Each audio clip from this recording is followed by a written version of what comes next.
স্বাগতম জনাইছো prime debate আৰু আৰম্ভ কৰিছো আজিৰ অনুষ্ঠান আৰু মূল বিষয় 8 বজাৰ লগে লগে প্ৰধানমন্ত্ৰীয়ে দেশৰ জনতাক সম্বোধন কৰিব আৰু অপাৰেচন সিন্দুৰৰ এই প্ৰথম সম্বোধন হ'ব প্ৰধানমন্ত্ৰীৰ এই অভিযানৰ পিছত প্ৰথমবাৰৰ বাবে দেশবাসীক ক'ব আৰু প্ৰধানমন্ত্ৰীয়ে কি কয় আমি সেই খবৰ জনাবলৈ আছো প্ৰধানমন্ত্ৰীৰ বক্তব্য আৰম্ভ হোৱাৰ লগে লগে আমি সম্প্ৰচাৰ আৰম্ভ কৰিম তাৰ পূৰ্বে এই অভিযান ইয়াৰ অভিযানৰ পিছত পাকিস্তানে প্ৰদৰ্শন কৰা কাপুৰখালী আৰু কাপুৰখৰ দৰে চলোৱা আমাৰ দেশৰ বিভিন্ন স্থানত আক্ৰমণৰ অপচেষ্টা আৰু সেই অপচেষ্টা বীৰত্বৰে গৌৰৱেৰে সম্পূৰ্ণ 100% নিৰ্ভুলভাৱে প্ৰতিহত কৰি আমাৰ যি শক্তিশালী উত্তৰ দিলে আৰু শক্তিশালী উত্তৰ দিয়াই নহয় সেই উত্তৰত পাকিস্তানৰ বায়ুসেনা radar system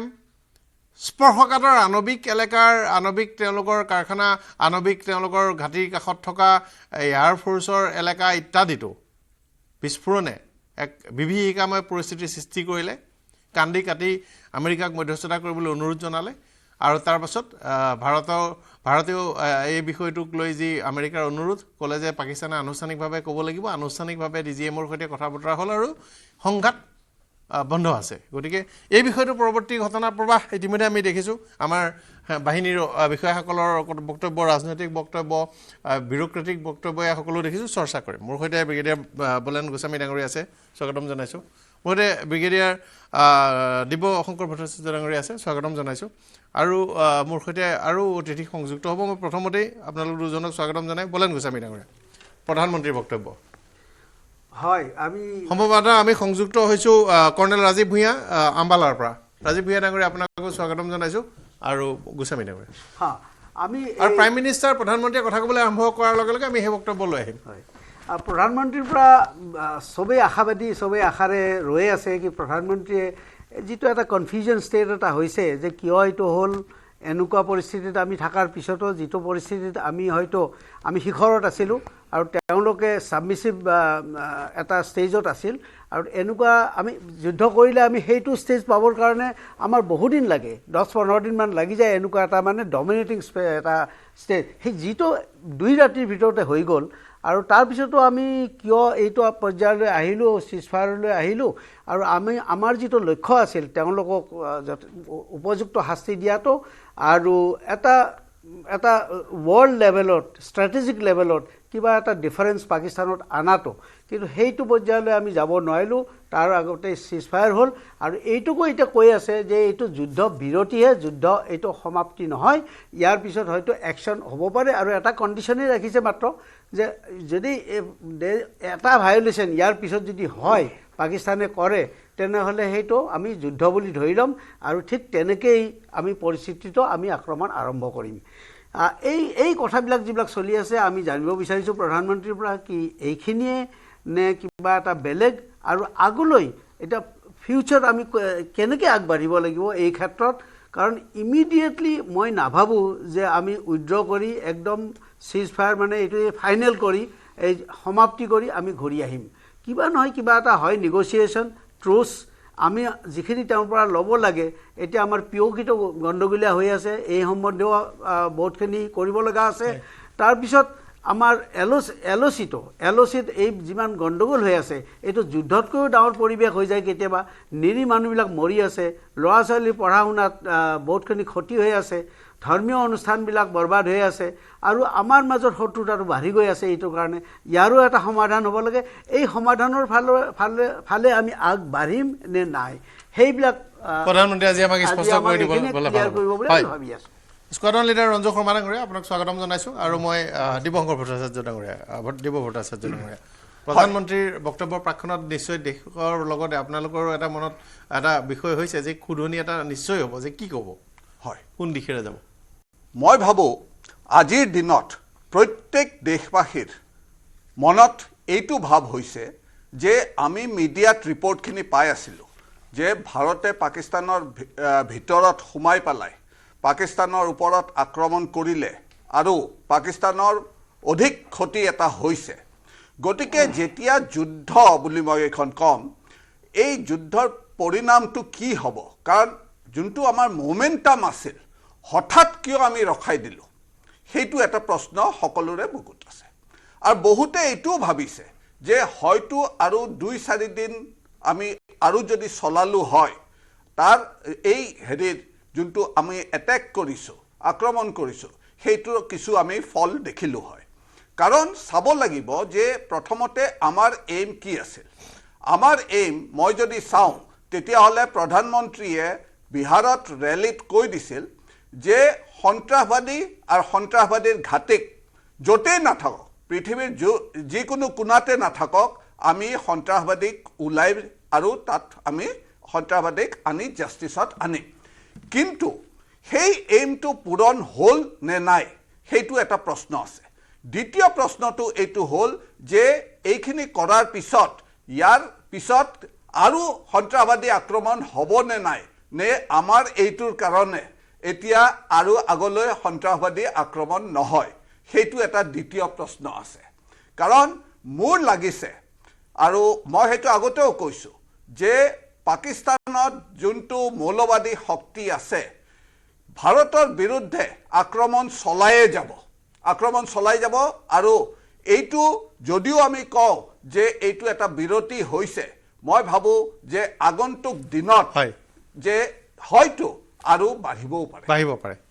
squadron leader Ranju Sharma ডাঙৰীয়া আপোনাৰ কি মন্তব্য নমস্কাৰ মই এটা as an air force ex officer মই বিৰাটেই গৌৰৱান্বিত কাৰণ এপাৰ্ট ফ্ৰম মোৰ লগৰ আমাৰ ছিনিয়ৰবিলাকে যি কৈছে আমি যোনটো এটা বেটল দেখিলোঁ between Indian air force and the Pakistan air force এনেকুৱা ধৰণৰ ইট ইজ এন আনপ্ৰেচিডেণ্টেড বেটল মানে এনেকুৱা ধৰণৰ ছফিষ্টিকেটেড এণ্ড টেকন'লজিকেলি এডভান্স বেটল আজিলৈকে ছাব কণ্টিনেণ্ট নহয় গোটেই ৱৰ্ল্ডতে হোৱা নাই মানে আজিলৈকে হয়তো আমাৰ US এয়াৰফ'ৰ্চে কৰিছে বা ইজৰাইলে কৰিছে বাট তেওঁলোকে এচিমেট্ৰিক কৰিছে তাৰমানে তেওঁলোকে যাৰ লগত কৰিছে তেওঁলোকৰ ইমান সেই ইকুৱেল টেকন'লজি নাই যিহেতু যদি ইয়াত চাওঁ আমাৰ Pakistan was equipped to Chinese technology US technology কিন্তু ইয়াত চবতকৈ ডাঙৰ কথা হ'ল যে 80% অফ আমাৰ যিমান ইউজ হৈছে ইট ইজ ইণ্ডিজেনাছলি বিল্ড ইণ্ডিয়াৰ ইণ্ডিজেনাছলি বিল্ড এণ্ড সেইটো এটা বহুত ডাঙৰ এই বেটলটোৱে এইটো দেখাই পৰিছে আমি চবেই চেলুট দিছোঁ আমাৰ যিমান আৰ্মি নেভি এয়াৰফ'ৰ্চৰ মানুহবিলাকক তাৰ লগতে আৰু এটা কথা মই ক'ব বিচাৰিছোঁ উই অলছ' শুড চেলুট আমাৰ all these institutions ISRO DRDO BEL and all the engineers কাৰণ এই বেটলটো যিমান ছফিষ্টিকেশ্যন হৈছে from the air force point of view army air defence point of view it is unprecedented and এইটো এটা case study amongst all people or all এয়াৰফ'ৰ্চৰ এইটো এটা কেছ ষ্টাডি হ'ব among all air forces of the world সেইটোৱে মোৰ opening হেৰি হয় মোৰ সৈতে সংযুক্ত হৈ আছে কৰ্ণেল ৰাজীৱ ভূঞা আম্বালাৰ পৰা ৰাজীৱ ভূঞা ডাঙৰীয়া আপোনাৰ প্ৰতিক্ৰিয়া হয় কওকচোন হয় আজি প্ৰধানমন্ত্ৰীৰ খন্তেক সময়ৰ পিছতে বক্তব্য আপুনি কি ক'ব বিচাৰিব এই মুহূৰ্তত প্ৰধানমন্ত্ৰীৰ বক্তব্যৰ আগমুহূৰ্তত মই আশাবাদী তেওঁ যিটো ভাৰতীয় জনতাৰ যিটো মৰাল আপকিপৰ কাৰণে তেওঁ ক'ব কিন্তু এই গোটেই ঘটনাটো 22 তাৰিখৰ পৰা আজিলৈকে আমি চাবলৈ গ'লে মই 5টা ভাগত বিভক্ত কৰিম গোটেই ঘটনাখিনি ফেজ 1টো হ'ল যিদিনা 22 এপ্ৰিলৰ যিটো নৰসংহাৰ হ'ল পাহালগামত ফেজ 2 7 তাৰিখে আমি যিটো ৰিয়েকশ্যন দিলোঁ পাকিস্তানী কেম্পখিনিৰ ওপৰত যিখিনি এটেক হ'ল প্ৰায় 9টা 10টা কেম্পৰ ওপৰত এটেক হ'ল আৰু এটা ভয়াৱহ আক্ৰমণ হ'ল যাৰ ফলত গোটেই পাকিস্তানী কেম্পখিনি সমগ্ৰভাৱে নষ্ট হৈ গৈছিলে তাতে মই 2টা কেম্পৰ কথা বিশেষকৈ ক'ম বাহাৱালপুৰ আৰু মুৰিদকে যিটো পাঞ্জাৱ প্ৰভিন্সত তেওঁলোকৰ অৱস্থিত বাহাৱালপুৰ কেম্পটো আপুনি জানিব হয়তো ওছামা বিন লাডেনে 1 কোটি টকা দি পেলাই কেম্পটো এষ্টাব্লিছ কৰিছিলে এটা ইণ্টাৰনেশ্যনেল টেৰৰ একাডেমি হিচাপে এই সমগ্ৰ কেম্পটো ইণ্ডিয়ান এয়াৰফ'ৰ্চৰ যিটো ভয়াৱহ আক্ৰমণ আছিলে সেই গোটেই কেম্পটো তেহেজ নেহেজ কৰি সমগ্ৰ কেম্পটো ডেষ্ট্ৰয় কৰি দিয়া হ'ল এই গোটেইখিনি কথা প্ৰধানমন্ত্ৰীয়ে নিজৰ ভাষণত হয়তো আজি উল্লেখ কৰিব আৰু এটা কথা মই প্ৰধানমন্ত্ৰীৰ পৰা আশা কৰি আছো কি কাৰণে চিজ ফায়াৰটো হ'ল এই গোটেই মোৰ এটা অনুমান হৈছে যে ডিফেন্স এনালিষ্ট মই যদি ভাবো মই ক'ব পাৰিম কিন্তু আমি প্ৰধানমন্ত্ৰীৰ পৰা আগতে শুনি ল'ব বিচাৰিছো প্ৰধানমন্ত্ৰীয়ে কি ক'ব বিচাৰিছে এই চিজ ফায়াৰটোৰ প্ৰতি আমাৰ ছাৰে কোৱাৰ দৰে এইটো ইণ্ডিয়াৰ এটা মোমেণ্টাম আছিলে মোমেণ্টামটো ষ্টপ কৰি দিলে এই চিজ ফায়াৰটোৱে কিন্তু তেনেকুৱা কথা নহয় আমি যথেষ্টখিনি আগবাঢ়ি গৈছো এজ এ টেকনলজি ডেমনষ্ট্ৰেটৰ আমি ইণ্ডিয়ান আৰ্মিয়ে নিজৰ কেপেবিলিটি দেখুৱালে এইবাৰ আৰু এইটো কেপেবিলিটি হয়তো ইণ্ডিয়ান আৰ্মিৰ আগতে বিশ্বই কেতিয়াও দেখা নাছিলে আৰু হয়তো কেইটামান ছেকেণ্ডৰ প্ৰতীক্ষা আমি প্ৰধানমন্ত্ৰীৰ বক্তব্য শুনাম যদি সময় আছে মই 10 ছেকেণ্ড লওঁ পাৰো যদি মই ক'ব খুজিছো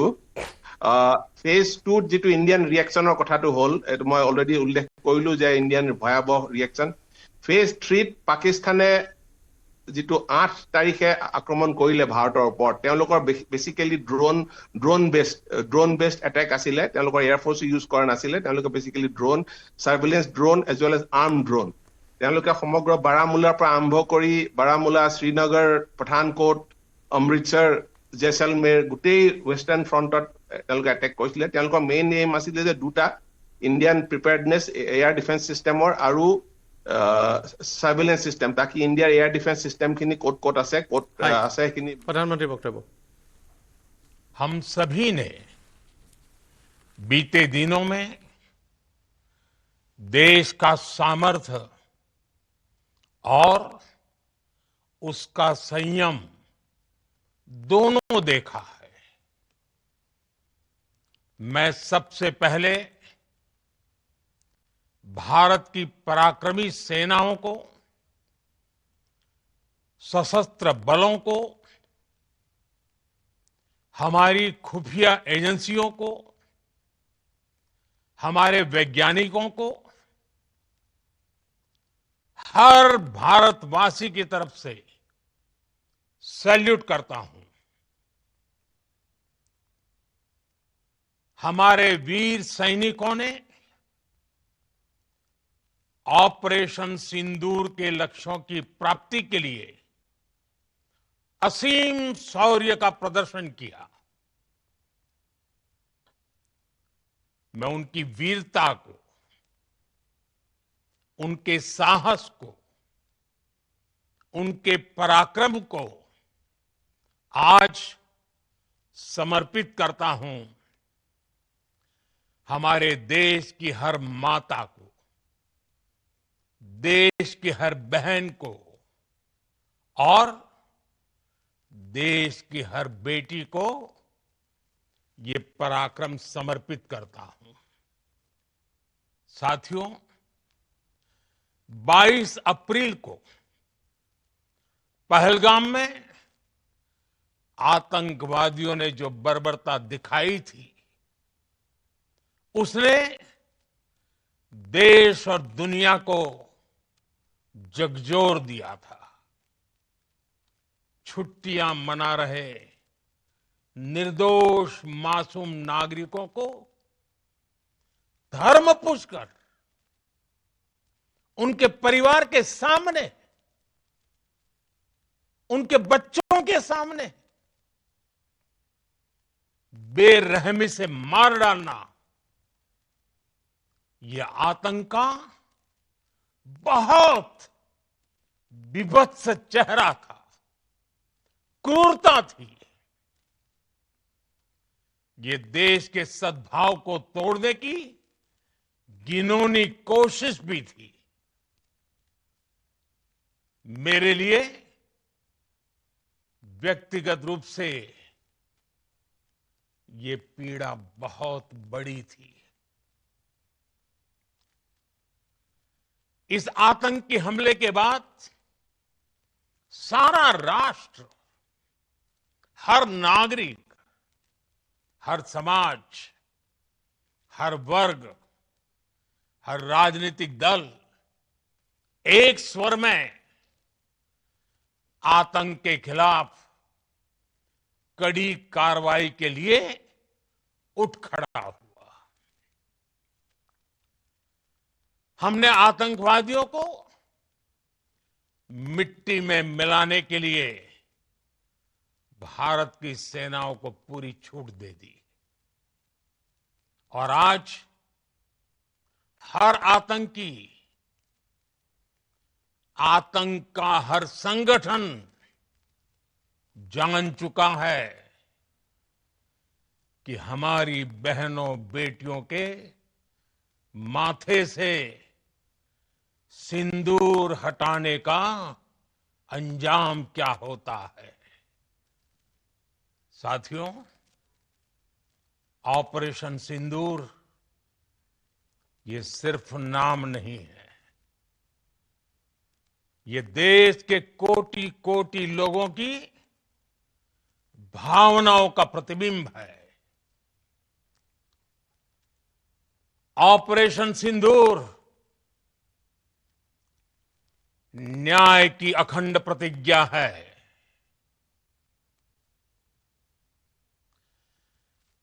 6 मई की देर रात, 7 मई की सुबह पूरी दुनिया ने इस प्रतिज्ञा को परिणाम में बदलते देखा है। भारत की सेनाओं ने पाकिस्तान में आतंक के ठिकानों पर, उनके ट्रेनिंग सेंटर्स पर सटीक प्रहार किया। आतंकियों ने सपने में भी नहीं सोचा था कि भारत इतना बड़ा फैसला ले सकता है। लेकिन जब देश एकजुट होता है, नेशन फर्स्ट की भावना से भरा होता है, राष्ट्र सर्वोपरि होता है, तो फौलादी फैसले लिए जाते हैं, परिणाम लाकर दिखाए जाते हैं। जब पाकिस्तान में आतंक के अड्डों पर भारत की मिसाइलों ने हमला बोला, भारत के ड्रोन्स ने हमला बोला, तो आतंकी संगठनों की इमारतें नहीं, बल्कि उनका हौसला भी थर्रा गया। बहावलपुर और मुरिद के जैसे आतंकी ठिकाने एक प्रकार से ग्लोबल टेररिज्म की यूनिवर्सिटीज रही है। दुनिया में कहीं पर भी जो बड़े आतंकी हमले हुए हैं, चाहे 9/11 हो, चाहे लंदन ट्यूब बॉम्बिंग हो, या भारत में दशकों से जो बड़े बड़े आतंकी हमले हुए हैं, उन सब के तार कहीं ना कहीं आतंक के इन्हीं ठिकानों से जुड़ते रहे हैं। आतंकियों ने हमारी बहनों का सिंदूर उजाड़ा था, इसलिए भारत ने आतंक के ये हेडक्वार्टर्स उजाड़ दिए।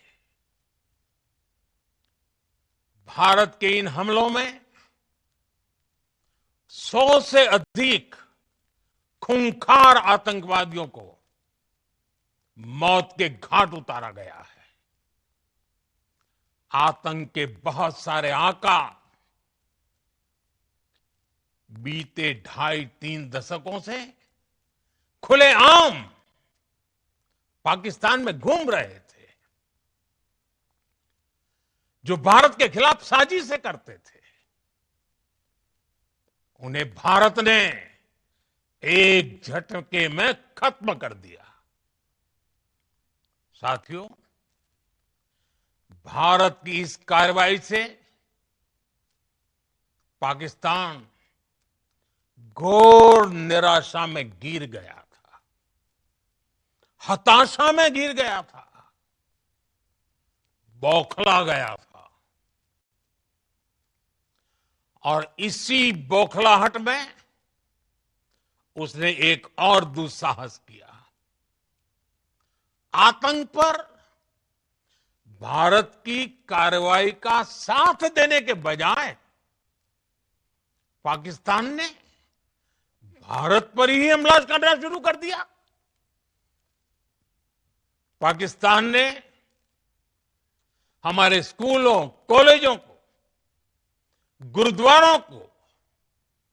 मंदिरों को, सामान्य नागरिकों के घरों को निशाना बनाया। पाकिस्तान ने हमारे सैन्य ठिकानों को निशाना बनाया। लेकिन इसमें भी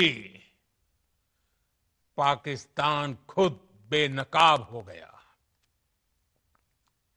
दुनिया ने देखा कि कैसे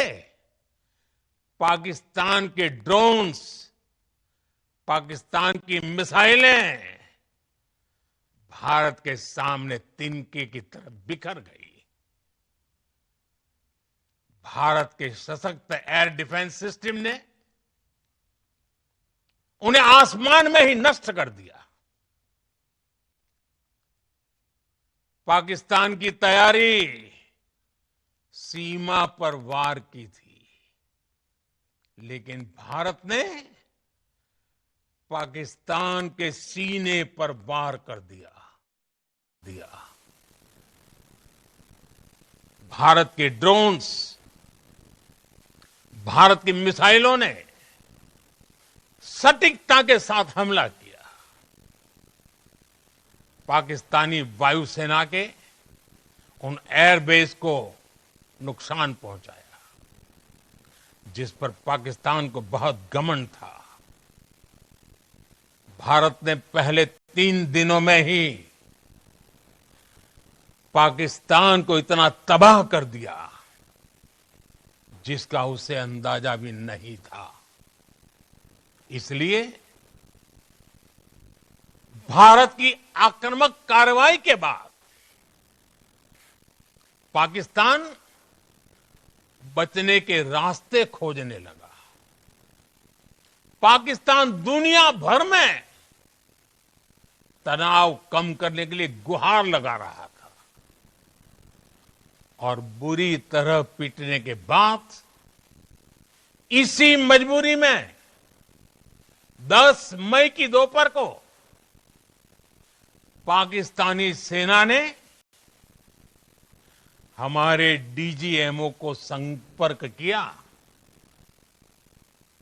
तब तक हम आतंकवाद के इंफ्रास्ट्रक्चर को बड़े पैमाने पर तबाह कर चुके थे। आतंकियों को मौत के घाट उतार दिया गया था। पाकिस्तान के सीने में बसाए गए आतंक के अड्डों को हमने खंडहर बना दिया था। इसलिए जब पाकिस्तान की तरफ से गुहार लगाई गई, पाकिस्तान की तरफ से जब ये कहा गया कि उसकी ओर से आगे कोई आतंकी गतिविधि और सैन्य दुस्साहस नहीं दिखाया जाएगा, तो भारत ने भी उस पर विचार किया। और मैं फिर दोहरा रहा हूं, हमने पाकिस्तान के आतंकी और सैन्य ठिकानों पर अपनी जवाबी कार्रवाई को अभी सिर्फ स्थगित किया है। आने वाले दिनों में हम पाकिस्तान के हर कदम को इस कसौटी पर मापेंगे कि वो क्या रवैया अपनाता है। साथियों, भारत की तीनों सेनाएं, हमारी एयरफोर्स, हमारी आर्मी और हमारी नेवी, हमारी border security force BSF, Bharat के अर्धसैनिक बल लगातार अलर्ट पर है। सर्जिकल स्ट्राइक और एयर स्ट्राइक के बाद अब ऑपरेशन सिंदूर आतंक के खिलाफ भारत की नीति है। ऑपरेशन सिंदूर ने आतंक के खिलाफ लड़ाई में एक नई लकीर खींच दी है, एक नया पैमाना, न्यू नॉर्मल तय कर दिया है। पहला, भारत पर आतंकी हमला हुआ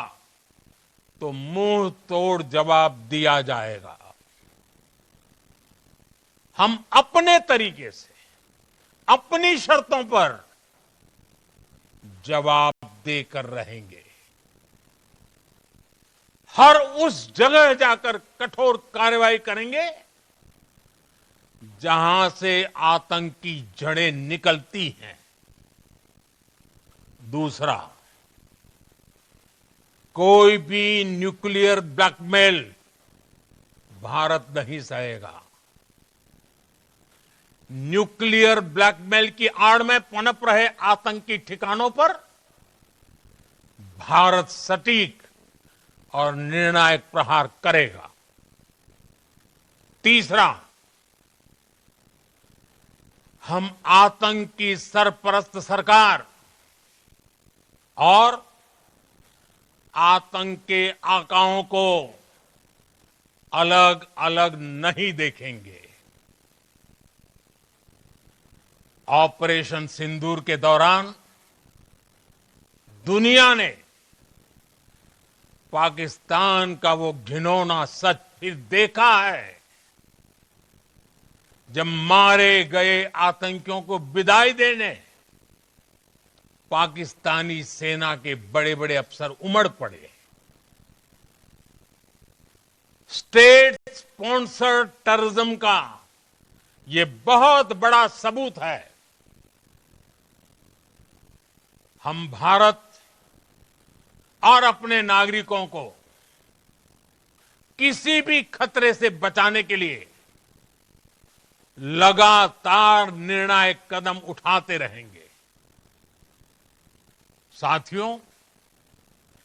युद्ध के मैदान पर हमने हर बार पाकिस्तान को धूल चटाई है और इस बार ऑपरेशन सिंदूर ने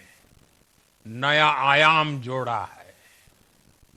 हमने रेगिस्तानों और पहाड़ों में अपनी क्षमता का शानदार प्रदर्शन किया और साथ ही न्यू एज वॉरफेयर में भी अपनी श्रेष्ठता सिद्ध की। इस ऑपरेशन के दौरान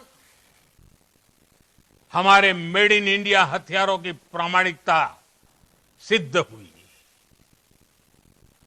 आज दुनिया देख रही है 21वीं सदी के वॉरफेयर में made in India defence equipments, इसका समय आ चुका है।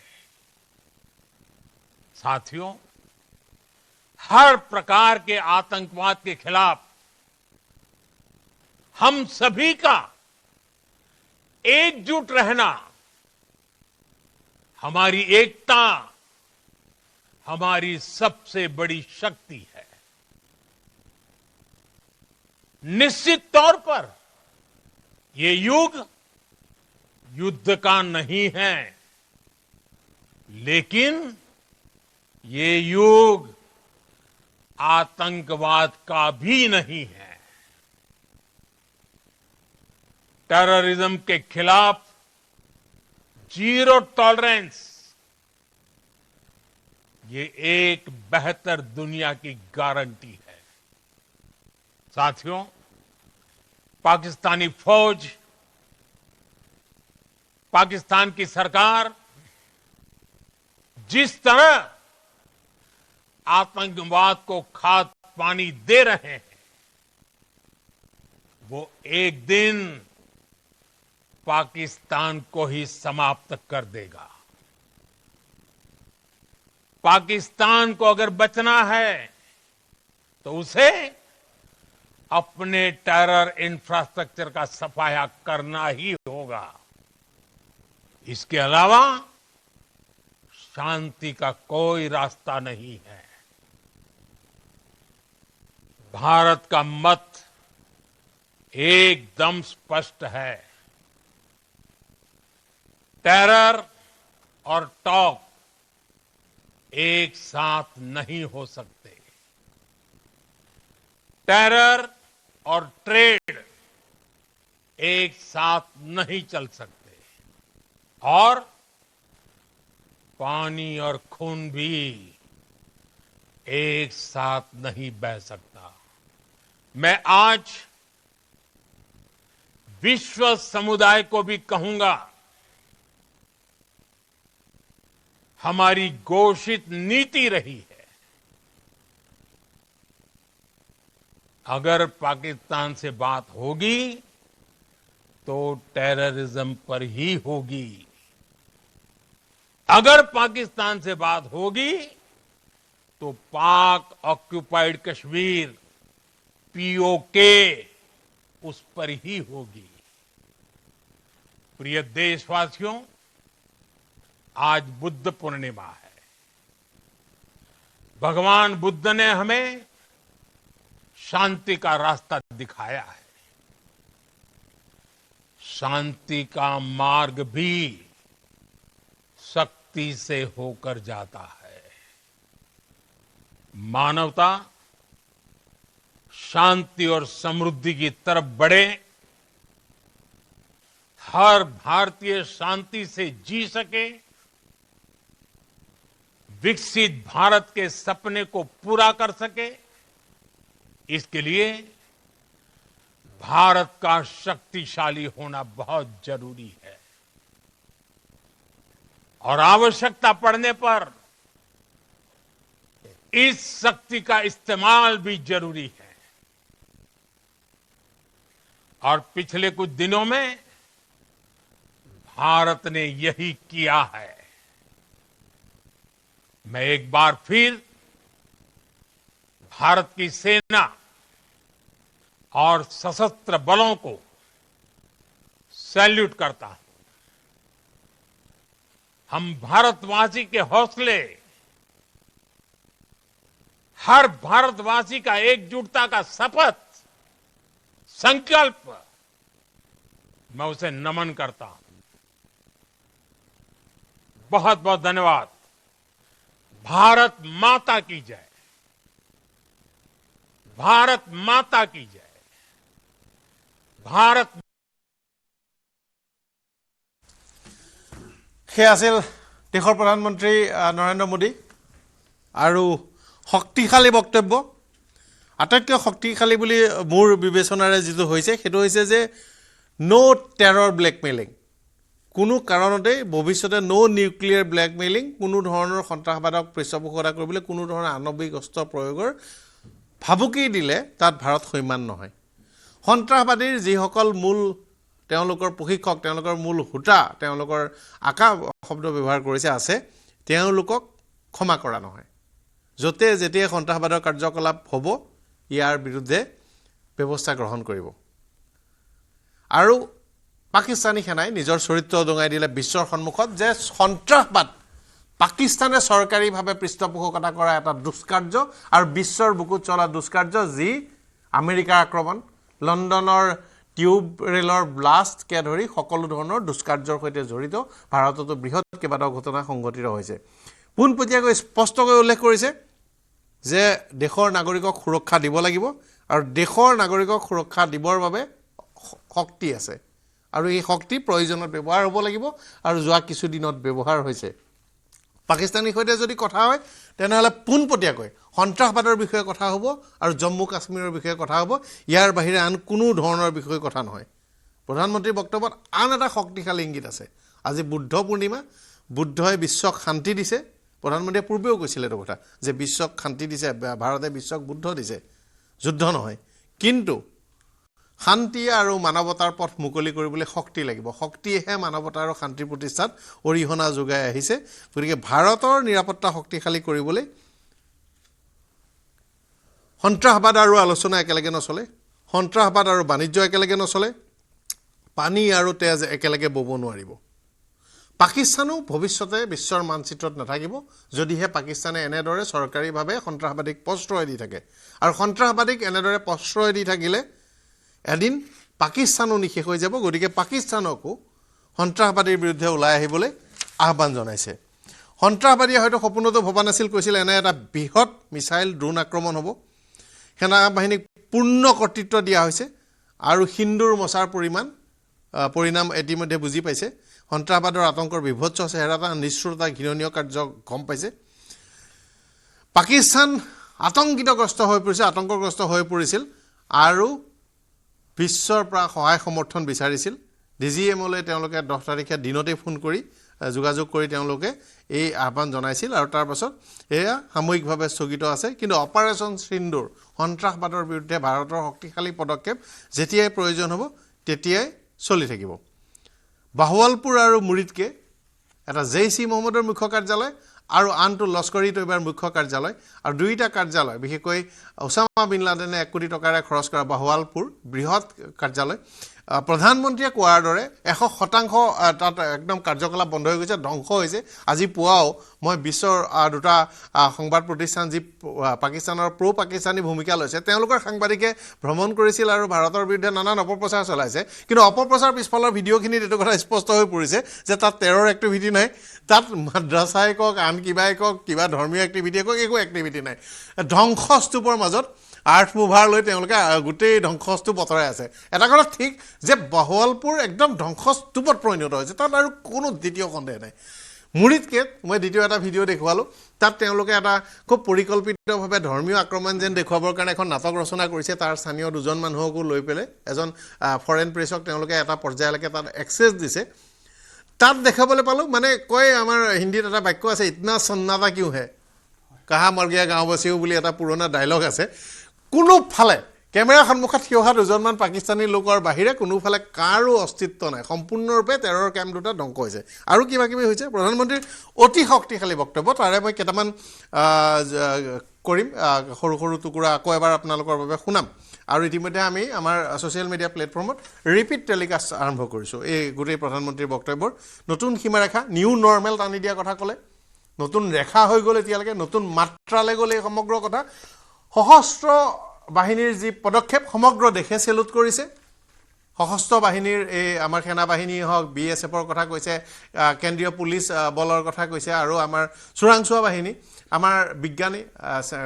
ইছৰো DRDOকে ধৰি প্ৰতিষ্ঠান সকলোৱে সন্মিলিতভাৱে আমাৰ যি শক্তিশালী এয়াৰ ডিফেন্স চিষ্টেম কৰিলে কৰ্ণেল বেগিৰে গোস্বামী দেৱ মই এজন ভাৰতীয় হিচাপে আমাৰ প্ৰধানমন্ত্ৰীয়ে আজি যিটো বক্তব্য ৰাখিলে মই গৌৰৱান্বিত তেখেতে বৰ ষ্ট্ৰং ৱৰ্ডছত আমাৰ এচিভমেণ্টবিলাক বৰ ধুনীয়াকৈ ব্যাখ্যা কৰিছে 2-3 দিনৰ ভিতৰতে আমি এনেকুৱা এখন দেশক কেনেকৈ নিৰ্মূল কৰিবলৈ সক্ষম হৈছিলোঁ সেই বিষয়ে তেওঁ জনালে তেওঁ আৰু ক'লে যে এই ইণ্ডিয়ান আৰ্মিৰ ভাৰতৰ ওপৰত আক্ৰমণ আৰু আতংকবাদৰ যিটো আক্ৰমণ আমাৰ ওপৰত সেই ঘটনা তেওঁ কৈছে যে দুয়োটা একে দৃষ্টিৰে আমি চাম যদি আতংকবাদীয়ে আমাৰ ভিতৰত সোমায় বা আমাৰ ওপৰত অত্যাচাৰ কৰে সেই অত্যাচাৰটো আমি পাকিস্তানী আৰ্মিয়ে কৰা বুলি ক'ম আৰু সেইটো আমি যুদ্ধ পৰ্যায়ত ল'ম আমি এতিয়াৰ পৰা এইটো আতংকবাদটো যুদ্ধৰ পৰা বেলেগ কৰি নাৰাখোঁ তেওঁ আকৌ ক'লে যে পিঅ'কে এই নেক্সট যেতিয়া আলোচনা হ'ব বাৰ্তা হ'ব তাত পিঅ'কে থাকিব পিঅ'কেৰ বিষয়ে পিঅ'কেৰ সমঝোতা কাশ্মীৰ আৰু লাইন আৰু তেওঁ কৈছে যে যিটো আপুনি ক'লে যে পানী আৰু ব্লাড একেলগে নচলে আৰু তেওঁ ক'লে যে ট্ৰেড আৰু টক একেলগে নচলে এই গোটেইখিনি তেওঁ বৰ ধুনীয়াকৈ টক এণ্ড টেৰৰিজম একেলগে নচলে তেওঁ বৰ ধুনীয়াকৈ কৈছে একদম গুৰুত্বপূৰ্ণ পইণ্ট মই আপোনাৰ কাৰণে খটকীয়াকৈ মানে আপোনাৰ দৃষ্টিগোচৰ কৰিছিলোঁ প্ৰধানমন্ত্ৰীয়ে ক'তো চিজ ফায়াৰ শব্দটো নক'লে যুদ্ধবিৰতি কোৱা নাই সাময়িকভাৱে স্থগিত হৈছে কৈছে আৰু দ্বিতীয় গুৰুত্বপূৰ্ণ হ'ল পাকিস্তানে কান্দা কুটা কৰি যে মানে তেওঁলোকে বিশ্ব সম্প্ৰদায়ৰ ওচৰত গিৰিগিৰাই তাৰ ধাৰণাটো ঠিকেই দিলে কিন্তু ক'তো আমেৰিকাৰ কথা কোৱা নাই আমি দুটা কথা শক্তিশালীভাৱে তেওঁ অকল DGMৰ লেভেলতে ৰাখিলে তাৰমানে তেওঁ ইমান মানে এটা নেশ্যনেল লেভেলত যে আমি চিজ ফায়াৰটো মানি লৈছোঁ সেইটো বোধহয় অনলি সামৰিক বিভাগে এতিয়া চিজ ফায়াৰ কৰিছে বাট নেশ্যনেল এজেণ্ডা হিচাপে আমি চিজ ফায়াৰ কৰা নাই এই এজেণ্ডাটো থাকিব আৰু তেওঁ দুজন ফিল্ড ষ্টাফে দুটা পক্ষৰ দুজন ফিল্ড ষ্টাফে নিজাকৈ কিবা এটা টেম্পৰাৰী এৰেঞ্জমেণ্ট কৰিছে যাত আমাৰ গো হেড আছে যে তহঁতে কৰ এইটো কথা কিন্তু সেইটো আমাৰ পলিচি নহয় আমাৰ সময়ত তেওঁলোক দুজনে আকৌ যি কৰে কৰিব এনেকুৱা আমাৰ মোটামুটি ধাৰণাটো সেইটো আমি এটা লক্ষ্যও কৰিছিলোঁ যেতিয়া প্ৰেছ কনফাৰেন্সবোৰ দিওঁতে হঠাৎ আমি ফৰেন মিনিষ্ট্ৰীৰ পৰা আৰু মিলিটাৰী স্প'ক্স পাৰ্চন দুগৰাকী অফিচাৰৰ পৰা এয়াৰফ'ৰ্চ আৰু ইণ্ডিয়ান আৰ্মিৰ চিফ কৰি দিলে DGMO এয়াৰ মাৰ্চেল হ'লে তেতিয়া এটা ধাৰণা কৰা হৈছিল যে পোনপটীয়াকৈ DGMO পৰ্যায়ত হয় একদম অপাৰেশ্যনেল অফিচাৰৰ পৰ্যায়তে কামটো ৰাখিব বিচাৰিছে তাৰ ওপৰলৈ মানে ডিফেন্স ছেক্ৰেটাৰীটো মানে ডিফেন্স ছেক্ৰেটাৰী তাৰ পাছত গৈ ফৰেন এক্সটাৰ্নেল এফেয়াৰ্ছৰ ছেক্ৰেটাৰী বহুত পৰ্যায়ত মানে এইটো এটা তেওঁ ষ্টেট লেভেলত বা পলিটিকেল লেভেলত ৰখা নাই এই ডিচিজনটো সামৰিক বিভাগৰ এতিয়া ৰাখিছে আৰু দুটা কথা মই কওঁ আৰু তেওঁ কৈছে তেওঁ প্ৰশংসা কৰিছে আমাৰ ইণ্ডিজিনাছ যিবিলাক টেকন'লজি এইটো আজি ভাৰতৰ ভিতৰত মানে পৃথিৱীৰ ভিতৰত নাম্বাৰ 1 বুলি ক'ব লাগিব আমি সদায় কওঁ US ৰাছিয়া বা চাইনা বা এনেকুৱা শক্তিশালী দেশবিলাকে যিবিলাকে এইবিলাক প্ৰডিউচ কৰে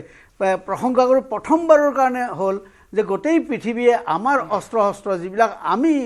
ইণ্ডিজিনাছলি কৰিছোঁ এইটো আকাশতীৰেই হওক বা ব্ৰাহ্মছেই হওক এই গোটেইবিলাক মানে এতিয়া গোটেই ৱৰ্ল্ডত ইয়াৰে এটা ডিমাণ্ড আহিছে আচ্ছা মই এটা কথা কেৱল মই ক'ব খুজিছোঁ দুটা তিনিটা কথা আমি জানিব খুজিছিলোঁ যিটো বোধহয় উত্তৰটো নাপালোঁ আৰু তেওঁ ইয়াৰ উত্তৰ নিদিয়াটো আমি বুজিবও পাৰোঁ কাৰণ তেওঁ যিখিনি কথা কৈছে আজি ইণ্টাৰনেশ্যনেল গোটেই গ্ল'বেল লেভেলতে ইয়াৰে আলোচনা হ'ব তেওঁ সেইটো কৰা নাই প্ৰথম কথা তেওঁ কৈছে যে আতংকবাদ আমি নিৰ্মূল কৰিলোঁ এইটো এটা ডিবেটেবল কাৰণ 9টা ছেশ্যনছ আমি সেইদিনাখন 6-7 তাৰিখ ৰাতি আমি ধ্বংস কৰিছিলোঁ কিন্তু সেই 9টাই গোটেই নে আৰু আছে মই জনামতে ইট ইজ মানে এইটো অনলি 50%ৰ দৰে হৈছে মেইন যিবিলাক তেওঁলোকৰ লিডাৰ তেওঁলোকে য'ত আছিল সেইবিলাক আমি জানিও প্ৰহাৰ এইকাৰণে নকৰিলোঁ হয়তো তেওঁলোকে মিলিটাৰী ষ্টেচনত লুকাই আছিল বা চিভিলিয়ান এৰিয়াত আছিল তাত হ'লে নাই কিন্তু মানে মই আৰু এই বিষয়টো দুটা কথা দৰ্শকসকলৰ কাৰণে কৰিলোঁ দুজন মানুহ ইয়াত বাচি আছে মূল কথা হ'ল মাছুদ আজাহাৰ আৰু হাফিজ ছৈয়দ ইয়াৰ পূৰ্বে বালাকোটৰ এয়াৰ ষ্ট্ৰাইকত হাফিজ ছৈয়দৰ পৰিয়ালৰ 9জনৰ পৰা 10জন মৃত্যু হৈছে অকলশৰীয়া এটা তিলকৈ জীৱন দেখি আছে আৰু এইবাৰ মাছুদ আজাহাৰৰ 9ৰ পৰা 14জন পৰ্যন্ত তেওঁৰ আত্মীয়ৰ মৃত্যু হৈছে তিলকৈ মৰাৰো দৰকাৰ কোনোবা মানুহক এই মুহূৰ্ততে বম দি মাৰাতকৈ তিলকৈ মই আহিছোঁ আপোনাৰ ওচৰলৈ আৰু মই কৈছোঁ এইখিনিতে হৈছে না শেষ হৈছে না নাই এইটো আমি উত্তৰ নাপালোঁ আৰু এটা বৰ ধুনীয়া কৰিছে নিউক্লিয়াৰ থ্ৰেটেৰে তেওঁলোকে আমাক বশ কৰিব নোৱাৰে আৰু নিউক্লিয়াৰ থ্ৰেটৰ যিদিনা থ্ৰেট দিছিল সেইদিনাই আমি প্ৰত্যুত্তৰ দিলোঁ 11টা ষ্টেচনত 11টা আৰ্মি বেছত বা এয়াৰ বেছত আমি এটাক কৰিলোঁ আৰু তেওঁলোকৰ নিউক্লিয়াৰ যিবিলাক তাতে ইকুইপমেণ্ট আছিল বা ইনষ্ট্ৰুমেণ্ট আছিল নিউক্লিয়াৰ আৰ্চেনেল সেইবিলাকক আমি ধ্বংসৰ পথলৈ প্ৰায় লৈ গৈছিলোঁ আৰু তেওঁলোকে আতংকিত হৈ গৈছিল সেইকাৰণে গোটেই পৃথিৱীতে তেওঁলোকে চিঞৰি আজি প্ৰধানমন্ত্ৰীয়ে অতি উচিত আৰু অতি শক্তিশালীভাৱে নিজৰ বক্তব্য দিলে মই এটা কথা তেওঁ বহুত কথা ক'লে এটা কথা নকৈও কৈ দিলে যে পাকিস্তান আগতে এনেকুৱা এখন দেশ আছিল প্ৰত্যেক দেশৰ এটা আৰ্মি থাকে কিন্তু পাকিস্তানৰ ক্ষেত্ৰত পাকিস্তান আৰ্মিৰ এখন দেশ আছে সেইবুলি সকলোৱে জনাজাত কৰিছে কিন্তু আজি প্ৰধানমন্ত্ৰীয়ে যেতিয়া ক'লে যে টকছটো এতিয়া DGMO ডাইৰেক্টৰ জেনেৰেল মিলিটাৰী অপাৰেশ্যনছৰ লেভেলত হ'ব অৰ্থাৎ পাকিস্তান আৰ্মিকো কৈ দিলে যে তোমালোকে আৰ্মি টু আৰ্মি টক কৰা আমি পলিটিকেলি মই হিমন্ত বিশ্ব শৰ্মা এটা ক্ষিপ্ৰ প্ৰতিক্ৰিয়া তাৎক্ষণিক অসন্মান হ'ব নালাগে গতিকে সেই কথাটো ৰাইজে দৃষ্টি ৰাখিব কিন্তু যিটো কথাৰ কাৰণে মই আবেদন কৰিছিলোঁ সেই বিষয়টো এতিয়া নাই কিন্তু এতিয়া মই এজন অসমীয়া ল'ৰা হিচাপে যুৱক হিচাপে ব্যক্তি হিচাপে অনুৰোধ কৰিম যে বহাগৰ বিহুটোক জেঠলৈকে টানি লৈ নাযাব স্যাৰ আৰু এটা গুৱাহাটীৰ কথা এটা সুধিব বিচাৰিছোঁ লক্ষ্মীনাথ বেজবৰুৱাদেৱৰ যিটো প্ৰতিমূৰ্তি ইতিমধ্যে তাৰ পৰা স্থানান্তৰ কৰিছে আৰু কিবা প্ৰজেক্ট তাত কোনো নহয় সেই ফ্লাইঅভাৰখন কনষ্ট্ৰাকশ্যনৰ সময়ত প্ৰতিমূৰ্তিটো আমি মৰমৰে ৰাখিম আৰু যি মুহূৰ্ততে ফ্লাইঅভাৰৰ কনষ্ট্ৰাকশ্যন কমপ্লিট হ'ব একেটা জায়গাতে একেটা স্থানতে আমি তাক সন্মানৰ সৈতে আকৌ পুনৰ স্থাপিত কৰিম অধিক নতুন ৰূপত ভাল কৰি হ'ব ধুনীয়াকৈ হ'ব গতিকে সেইটো লৈ পেলাই কোনো বেজবৰুৱাদেৱৰ প্ৰতিমূৰ্তিটো যেনেকৈ আছে তেনেকৈ থাকিব, ভাল হ'ব। ভট্টাচাৰ্য ডাঙৰীয়া, হয়, মই কৈ আছিলোঁ মুখ্যমন্ত্ৰীৰ বক্তব্য শুনি আছোঁ আৰু তেখেতে প্ৰধানমন্ত্ৰীৰ বক্তব্যৰ প্ৰতিক্ৰিয়া দিলে মই কাট কৰিবলৈ টেলিকাষ্ট কৰিবলৈ অনুৰোধ জনালোঁ। মই কৈছিলোঁ যে প্ৰত্যেক দেশৰ এটা আৰ্মি থাকে। পাকিস্তান এনেকুৱা দেশ য'ত আৰ্মিৰ এখন দেশ আছে, আৰু প্ৰধানমন্ত্ৰীৰ বক্তব্যত এইটো কোৱা হৈছে যে DGMO লেভেলত যেতিয়া টক্স হ'ব, অৰ্থাৎ পাকিস্তানৰ সামৰিক বাহিনীয়ে আমাৰ সামৰিক বাহিনীৰ যোনজন DGMO director general military operations তেওঁলোকে কথা পাতিব। দ্বিতীয়তে এটা কথা খুব ভাল ক'লে যে শান্তিৰ পথটো শক্তিৰ ৰাস্তাৰে হয়, অৰ্থাৎ ভাৰতক আৰু শক্তিশালী কৰিব লাগিব। কাৰণ মই ভাবোঁ এইটো যে হয়তো পাকিস্তানে এই সময় যোনটো যুদ্ধ স্থগিত বুলিয়ে কম, বিৰতি হোৱা নাই, এই সময়টো ল'ব। কাৰণ এইবাৰ সিহঁতে গম পাইছে যে সিহঁতৰ এয়াৰ ডিফেন্সৰ উইকনেছ আছে। দ্বিতীয়তে সিহঁতে দেখিলে যে ভাৰতৰ এয়াৰ ডিফেন্স শক্তিশালী আৰু সেইটো ভেদ কৰিব পৰা নাই। তৃতীয়তে সিহঁতে দেখিছে যে ভাৰতে মিছাইল এটেকবোৰ কৰিছে, তাৰ একো সিহঁতে পাকিস্তানে একো কৰিব নোৱাৰিলে। গতিকে আৰু চীনৰ নিৰ্মিত অস্ত্ৰ শস্ত্ৰ ব্যৱহাৰ কৰিও ইমান ভাল ফল পোৱা নাই। গতিকে মই ভাবোঁ এই সময়টো হয়তো পাকিস্তানে ল'ব পাৰে নিজকে আকৌ ইকুইপ কৰাৰ কাৰণে। কাৰণ যোৱা দুদিনমানত আপুনি চাওক তুৰ্কীৰ পৰা প্লেনে বস্তু আহি আছে। গতিকে মই এইটোতে চিন্তিত যে হয়তো পাকিস্তানে এই সময়টো ব্যৱহাৰ কৰিব পাৰে। কিন্তু প্ৰধানমন্ত্ৰীয়ে যোনটো কথা ক'লে সেইটো খুবেই ভাল। সেইটো হ'ল যে এতিয়া সন্ত্ৰাসবাদীৰ বিৰুদ্ধে এটা মিলিটাৰী ৰেছপন্স হ'ব। ল' লেভেল মিলিটাৰী ৰেছপন্স, এইটো ফুল মিলিটাৰী ৰেছপন্স হ'ব। একো আমন কি আশা আদি নহয়, আৰু নিউক্লিয়াৰ মুখ্যমন্ত্ৰীৰ বক্তব্য, হয়। হয়, ভট্টাচাৰ্য ডাঙৰীয়া। আৰু মই এইটো ক'ব খুজিছোঁ যে প্ৰধানমন্ত্ৰীয়ে এইটো স্পষ্ট কৰি দিলে যে পাকিস্তানে ভাৰতক এপ্ৰ'চ কৰিছিল যে এটা যুদ্ধৰ বিৰতি বা যুদ্ধ চিজ ফায়াৰৰ কাৰণে, আৰু লগতে এইটো ক'লে যে টেৰৰ এণ্ড টক্স কেনট গ' টুগেডাৰ, অৰ্থাৎ আমি কথা বাৰ্তা পাতিও থাকিম আৰু আপোনালোকে মানে পাকিস্তানে সন্ত্ৰাসবাদীও পঠাই থাকিব, সেইটো হ'ব নোৱাৰে। আৰু যোনটো কথা নক'লে সেইটো কথাৰ ওপৰত মই অনুকুৱাই দিওঁ, সিন্ধু চুক্তিৰ যে আমি স্থগিত ৰাখিছোঁ সেই কথাটো নক'লে। অৰ্থাৎ পাকিস্তানে আকৌ কান্দি আকৌ আহক, তেতিয়া আমি চাম। আৰু মই ভাবোঁ এইটো খুব ভাল কৰিছে, কাৰণ ভাৰতৰ যদি সিন্ধু চুক্তি যোনটো আছে, আৰু এইটো মই ভাবোঁ পাকিস্তানৰ ওপৰত এতিয়া আমি নিউক্লিয়াৰ বম, মিছাইল ষ্ট্ৰাইকৰ কথা কৈ আছোঁ, কিন্তু জলৰ বোম এটা, ৱাটাৰ বোম, জল বোম এটা সিন্ধু চুক্তিটোৱে সেইটো সকলো সময়তে পাকিস্তানৰ মূৰৰ ওপৰত বোমটো ৰাখি থৈ দিছে। মই আহিছোঁ, আপোনাৰ ওচৰলৈ আহিছোঁ। এক মিনিট মই আচ্ছা, এইটো যে তেওঁ যে সিন্ধু নদীৰ কথা নক'লে, এই আমাৰ যিটো ৱাটাৰ ট্ৰিটি, মই ভাবোঁ মোৰ বোধেৰে আপোনালোকে প্ৰাইম মিনিষ্টাৰৰ কথাটো সঠিকভাৱে ট্ৰেন্সলেট কৰা নাই। তেওঁ কৈছে বাণিজ্য যুদ্ধৰ বাণিজ্য নচলে, পানী আৰু তেজ একেলগে সেইটো বন্ধ নোহোৱালৈকে আমাৰ পানী নবহে। যেতিয়ালৈকে তোমালোকে এনেকে আক্ৰমণ কৰি তেজ বহাবা বা এই যুদ্ধ কৰিবা, শান্তিৰ পথলৈ নাহা, তেতিয়ালৈকে। আৰু আমাৰ বহুতে অসমতো অনুমান কৰিব পৰা নাই পানী বন্ধৰ কি প্ৰভাৱ। মই সিদিনা এটা উদাহৰণ দিছিলোঁ। আজি বহুত বছৰ আগতে মই প্ৰায় 21-25 বছৰমানৰ আগতে এদিন মই টেলেক্সত নিউজ আহোঁতে মই ৰৈ আছিলোঁ, পাকিস্তানৰ সেই বেল্টটোত মানে ফ্লাড হৈছে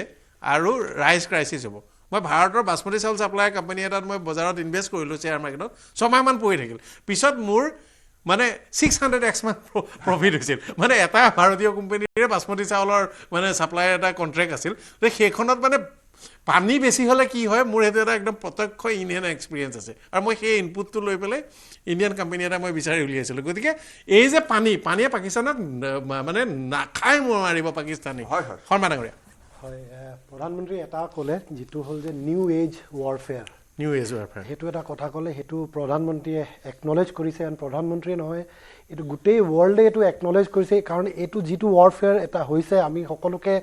মই এজ এন এয়াৰফ'ৰ্চ অফিচাৰ মই বুজি পাইছোঁ এইটো is a different level of sophisticated and high tech warfare য'ত গোটেইখিনিৰ যিটো কোঅৰ্ডিনেশ্যন হৈছে apart from the space to the data link to the air defence to the air force to the missile technology second কথাটো ক'লে হেৰিয়ে যে আমি পৰ্বতৰ পৰা মৰুভূমিলৈকে আমি গোটেইখিনি কৰিছোঁ তাৰমানে আপুনি চাওক আমাৰ ৰিচটো the no' part of Pakistan আমাৰ ৰিচত নোহোৱা নহয় আপুনি ধৰি লওক একদম ষ্টাৰ্টত একদম ওপৰ টপত স্কাৰ্ডু আছে স্কাৰ্ডু একদম পিঅ'কেৰ পৰা লৈ পালে তলত আপুনি ধৰি লওক হেৰি ৰাৱলপিণ্ডি যোনটো নুৰ খানৰ পিছত আপুনি ধৰি লওক হেৰি জেকবাবাদ যোনটো কুৱেটাৰ ওচৰত আছে ভুলাৰী যোনটো একদম কাৰাচীৰ ওচৰত আছে মানে পিঅ'কেৰ পৰা লৈ পেলাই একদম তলৰ কাৰাচীলৈকে আমি গোটেইকেইটা যোনকেইটা 11টা টাৰ্গেট হয় গোটেইকেইটাতে আমি এটেক কৰিছোঁ তাৰমানে আমাৰ পৰ্বতৰ পৰা লৈ পেলাই আমাৰ মৰুভূমিলৈকে nothing is beyond our reach সেইটো আমাৰ প্ৰধানমন্ত্ৰীয়ে সেইটো কথা ক'লে থাৰ্ডলি তেখেতে যিটো আকৌ ক'লে বহুত ইম্পৰ্টেণ্টলি মেড ইন ইণ্ডিয়া আমি এটা যিটো মেড ইন ইণ্ডিয়া টেকনলজি আৰু যিটো নিউ এজ ৱাৰফেয়াৰ কম্বিনেশ্যন আমি অলপ এটা বহুত সৰু পৰিমাণে আমি বালাকটত দেখিছিলোঁ কিন্তু এইটো ইট হেজ মানে গ্ৰন লিপছ এণ্ড বাউণ্ডছ আমাৰ যোনটো এয়াৰ ডিফেন্স তেওঁলোকৰ আপুনি চাওক 7 তাৰিখৰ পিছত তেওঁলোকে এখনো এয়াৰক্ৰাফ্টে আমাৰ ওচৰলৈ অহাই নাই তেওঁলোকে অকল মিছাইল আৰু ড্ৰোনেৰে এটেক কৰিছে আৰু তাকো তেওঁলোকৰ এভৰি এটেক আমি গোটেইখিনি আমি ধ্বস্ত কৰি দিছোঁ উইথ আৱাৰ এয়াৰ ডিফেন্স কিন্তু আমাৰ যোনখিনি আমাৰ মিছাইল গৈছে আমাৰ যিহেতুৱে আমাৰ এটেক কৰিছে আমি ডিপ ইনচাইড দেয়াৰ টেৰিটৰী আমি এটেক কৰিছোঁ যিটো প্ৰধানমন্ত্ৰীয়েও কৈছে এই তিনিটা কথা প্ৰধানমন্ত্ৰী বহুত ইম্পৰ্টেণ্ট আৰু এইটো বৰ গুৰুত্বপূৰ্ণ কেইবাটাও কথা কৈছে প্ৰথম কথা হ'ল যে তেওঁলোকৰ মানে আমি ক'তো এৰা নাই একদম ঠিক কথা কৈছে যে মৰুভূমিৰ পৰা পাহাৰলৈকে কাৰ্ডুৰ পৰা একেবাৰে ভুলাৰীলৈকে তললৈকে যোনটো একদম দেশখনৰ ইটো মাথাৰ পৰা সিটো মাথালৈ একদম আমি যিটো কওঁ যে ফুল লেংথ এণ্ড ব্ৰেথ দেশখনৰ দিশ প্ৰস্থ সম্পূৰ্ণৰূপে এইটো সম্পূৰ্ণৰূপে হৈছে মোৰ সৈতে সংযুক্ত হৈ আছে ভূঞা ডাঙৰীয়া কৰ্ণেল ভূঞা ডাঙৰীয়া হয় হয় শুনিলে প্ৰধানমন্ত্ৰীৰ ভাষণ শুনিলো কনফিডেণ্ট লিডাৰ কনফিডেণ্ট নেশ্যন ভাষণত প্ৰতিফলিত হৈছে সুন্দৰভাৱে গোটেই বিশ্বক দেখুৱাই দিছে আমাৰ ইণ্ডিয়াৰ মিলিটাৰী কেপেবিলিটিজ এটা কথা যিটো গুৰুত্বপূৰ্ণ কথা আপুনিও দাঙি ধৰিছে ন' টু নিউক্লিয়াৰ ব্লেকমেইল এইখিনিতে এটা কথা উল্লেখ কৰিব পাৰি যিটো 11টা টাৰ্গেটৰ কথা পাতিলে 10 তাৰিখে ৰাতিপুৱা ইণ্ডিয়াই যিটো ষ্ট্ৰাইক কৰিলে 11টা টাৰ্গেট তাৰ ভিতৰত এখন এয়াৰফিল্ড আছে চাৰগোদাৰ ওচৰতে এটা পাহাৰ আছে কিৰাণা হিলছ বুলি কয় যিটোত হঠাৎ জুই দেখা পোৱা গৈছিলে যদিও ইণ্ডিয়া ডিজিএম এয়াৰফ'ৰ্চৰ ডাইৰেক্টৰ এয়াৰ অপাৰেশ্যনছে আজি কৈছে যে আমি কোনো তাত আক্ৰমণ কৰা নাই আক্ৰমণ কৰা নাই বুলি কোৱা নাই ভূঞা ডাঙৰীয়া কৈছে যে আমি ক'ত নিউক্লিয়াৰ অস্ত্ৰ আছে সেইবোৰ নাজানো নজনাকৈ যদি তাত পৰিছে তেওঁৰ কথাটো বক্তব্য ট্ৰেন্সলেট কৰিলে হয় যে নাজানো তাৰপিছত যদি পৰিছে এতিয়া আমি কেনেকৈ জানো হঠাৎ জুই দেখা গ'ল মিছফায়াৰো হ'ব পাৰে চাৰগোদা এয়াৰবেছলৈ মাৰিছিলো কিন্তু সেইটো গেটখনৰ মুখত সেইটোৱে ন' টু নিউক্লিয়াৰ ব্লেকমেইল যিটো ক'লে সেই কথাটোত বহুত সত্য সোমাই আছে তাৰ পিছফালে বহুত ইয়াত হেৰি সোমাই আছে এইটোৰ পৰা এই ঘটনাটোৰ ঘটাৰ পিছত আৰু এটা আনএক্সপ্লেইনড ব্লাষ্টৰ নিচিনা হ'ল চাগাই হিলছ অলপ পিছফালে আছে বালুচিস্তানত তাতো এটা আনএক্সপ্লেইনড ব্লাষ্ট হ'ল এই দুটা হোৱাৰ পিছতে পাকিস্তানী পলিটিকেল লিডাৰশ্বিপে লগে লগে আমেৰিকা ওচৰ চাপিলে যে আমাৰ নিউক্লিয়াৰ এছেটছ আণ্ডাৰ এটেক আমাক হেৰি কৰক তেতিয়া শুনা মতে আমেৰিকান ভাইচ প্ৰেচিডেণ্টে প্ৰাইম মিনিষ্টাৰ মোদীৰ লগত কথা পাতিবলৈ চেষ্টা কৰিলে মোদীয়ে প্ৰধানমন্ত্ৰীয়ে তেওঁৰ ফোন এটেণ্ড নকৰিলে তাৰপিছত আমাৰ এক্সটাৰ্নেল এফেয়াৰ্ছ মিনিষ্টাৰৰ লগত কথা পাতিলে এক্সটাৰ্নেল এফেয়াৰ্ছ মিনিষ্টাৰে ক'লে যে আপোনালোকে থ্ৰু পাকিস্তান আহক ডাইৰেক্ট USA আমাক কণ্টেক্ট নকৰে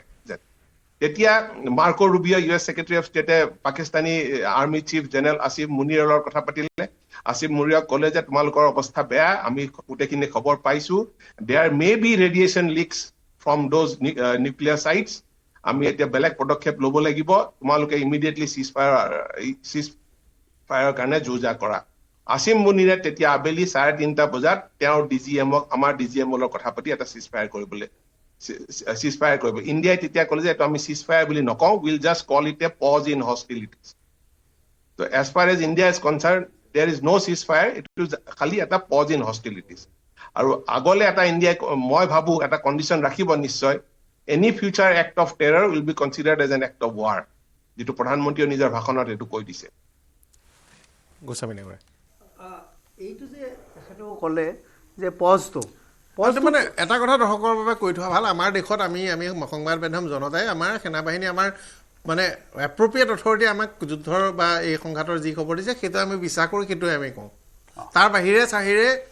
কিন্তু একো নাই বুলি কোৱা নাই আমাৰ চৰকাৰৰ আন্তঃৰাষ্ট্ৰীয় দায়বদ্ধতা আৰু অন্যান্য সীমাবদ্ধতাৰ বাবে চৰকাৰে চৰকাৰৰ জোখত কথা ক'ব কিন্তু চৰকাৰে জোখত কথা কোৱাৰ পাছতো দুটামান কথা সত্য তাৰ ভিতৰত কৰাচীৰ এটা সৰু হ'লেও এয়াৰ ডিফেন্স ইনষ্টলেশ্যনত আক্ৰমণ হৈছিল এইটো সত্য যে স্বৰ্গোদাৰ কাষৰত কিনাৰা পাহাৰ পৰ্বতৰ তলত এটা ডাঙৰ বিস্ফোৰণ হৈছে সেই বিস্ফোৰণটো কিনাৰা পৰ্বতৰ বিষয়ে এটা কথা কৈ থোৱা ভাল এইটো যদিও পুৰণা এটা আকৃতি আছিল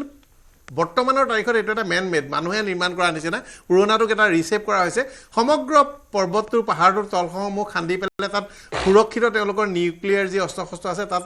পাহাৰৰ তলত মাটিৰ তলত থৈ দিয়া হৈছে আৰু তাৰ এখনেই মাত্ৰ প্ৰৱেশদ্বাৰ আছে আৰু যি খবৰ আহিছে যে প্ৰৱেশদ্বাৰৰ সন্মুখতে এটা আমাৰ গৈ কিবা এটা পৰিছে ব্ৰাহ্মণ জাতীয় বা কিবা পৰিছে বুলি খবৰ আহিছে সঁচা মিছা মই কোৱা নাই যিটো তাত খবৰ ওলাইছে পাকিস্তানতে খবৰটো ওলাইছে তাৰপিছত দুটা ঘটনা হৈছে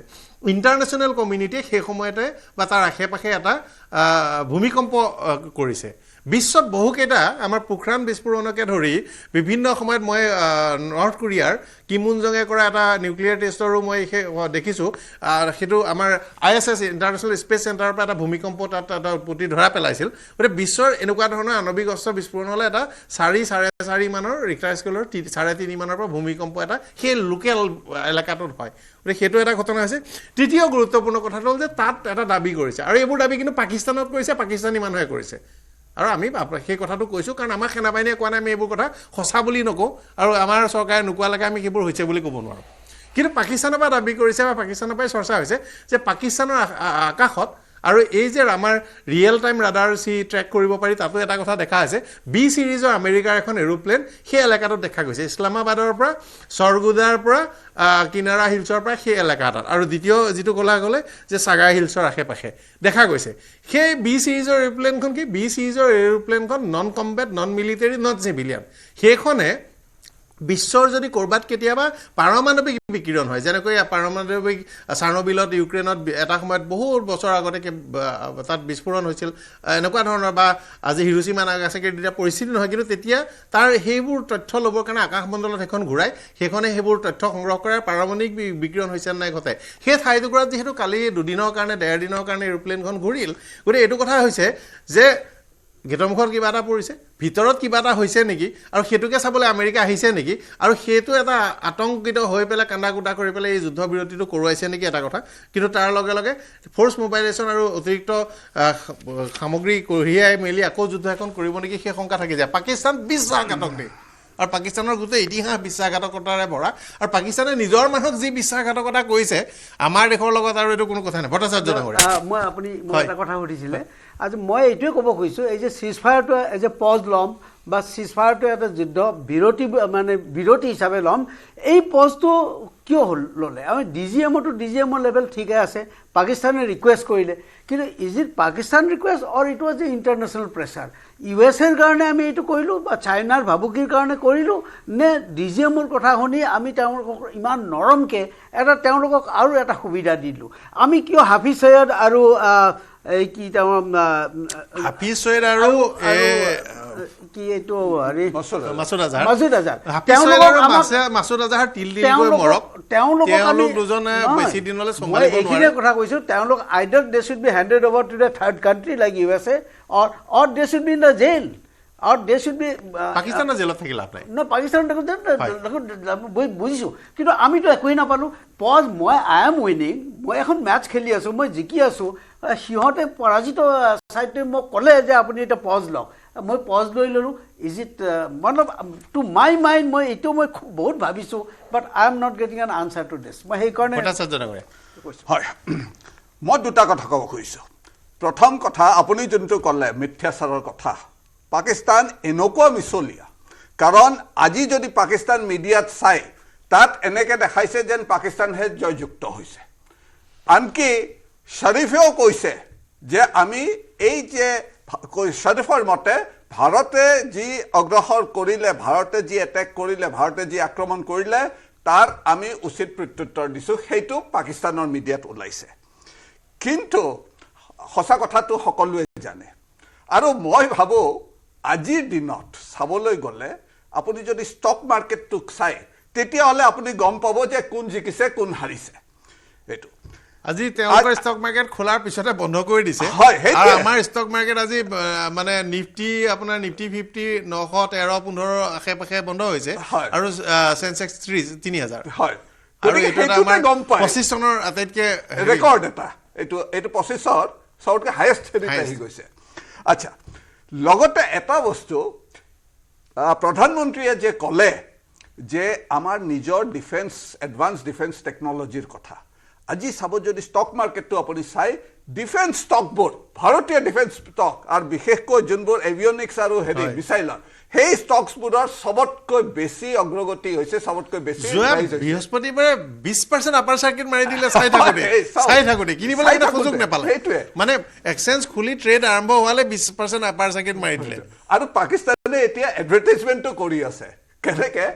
পাকিস্তান মিডিয়াত দেখাই আছে আনন্দ ইণ্ডাষ্ট্ৰিজ হায়দৰাবাদ ইণ্ডিয়া বুলি সেইটো আচলতে আনন্দৰ ইণ্ডাষ্ট্ৰিজৰ এটা এইটো এডভাৰটাইজমেণ্ট হৈ গৈছে যে আমাৰ মিছাইল য'ত আনন্দ ইণ্ডাষ্ট্ৰিজৰ প্ৰযুক্তি তাত ব্যৱহাৰ হৈছে গতিকে সেইটো চাবলৈ গ'লে এডভাৰটাইজমেণ্ট হৈছে আজি মোক খবৰ দিছে আমাৰ পৰা আৰু প্ৰিচাইজ ফিগাৰ কৈছে 16 লাখ কোটি টকা আজি আমাৰ ইনভেষ্টৰে ঘটিছে 4 বছৰ এইটো হাইয়েষ্ট এমাউণ্ট গতিকে চাওক। সিংগল ডেট 16 লাখ কোটি টকা আমাৰ ইনভেষ্টৰ আজি ধনী হৈছে হয়। ইনভেষ্টৰেতো আৰু এইটো কথা হাৰিলে আৰু হাৰিলে আৰু নাযায় গতিকে পুৰা কনফিডেন্স মই সেইকাৰণে কৈছোঁ আৰু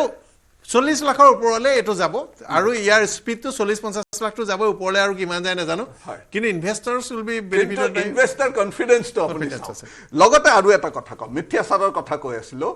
পাকিস্তানৰ যোনটো মই প্ৰেছ ব্ৰিফিং চাই আছিলোঁ তেতিয়া তাত দিছে পাকিস্তানৰ হাইপাৰছনিক মিছাইলে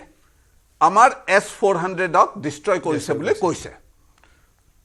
এতিয়া মন কৰিবলগীয়া কথা যে পাকিস্তানৰ তাত hypersonic air to air missile নায়ে